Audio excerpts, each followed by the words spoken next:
Peut-être entendu parler du studio magique de Canva, vous n'avez peut-être pas eu l'occasion de l'utiliser. Alors je vais vous montrer comment est-ce que ça se passe pour l'utiliser. Alors typiquement, on peut créer un design de type post Instagram.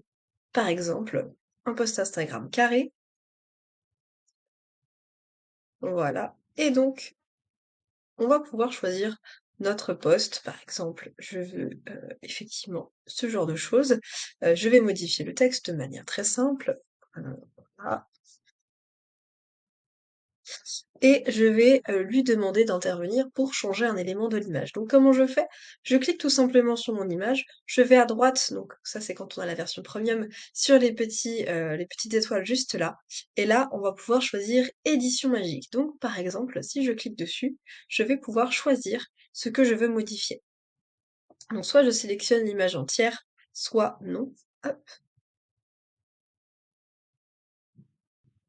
Donc j'ai cliqué sur réinitialiser et j'ai donc la possibilité de sélectionner un élément que je souhaite, sur lequel je souhaite intervenir. Donc par exemple la taille du pinceau, je peux l'augmenter et je peux choisir que ceci soit une fleur rouge. Donc je vais faire continuer et je vais écrire ici fleur rouge. Je descends ensuite et je fais générer. J'attends quelques petites secondes. Et il me propose une fleur rouge. Donc si j'avais été plus précise, j'aurais pu enlever le petit détail qui est juste là. Mais toutefois, c'est plutôt pas mal. Donc là, si je le souhaite, je peux choisir un autre type de fleur. Et vous voyez qu'on peut vraiment tester plein de choses avec cet outil.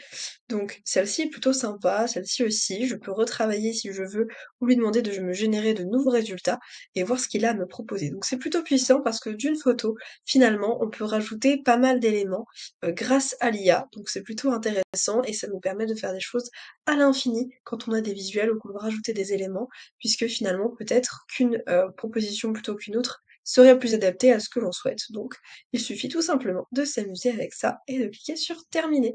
Et donc là typiquement j'ai un post Instagram qui est complètement différent de celui d'origine, puisque j'ai pu rajouter les éléments que je souhaitais.